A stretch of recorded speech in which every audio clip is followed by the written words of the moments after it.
من از عشق غزلی ساختم، گر من از عشق غزلی ساختم، شیوه تازه‌ای از مبتذلی ساختم.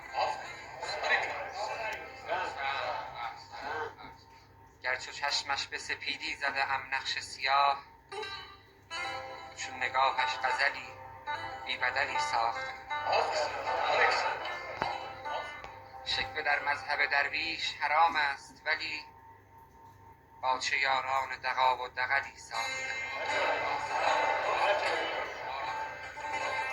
می کنم چشم طمع، می شکنم دست سؤال، من که با جامعه کور و شلی ساختم.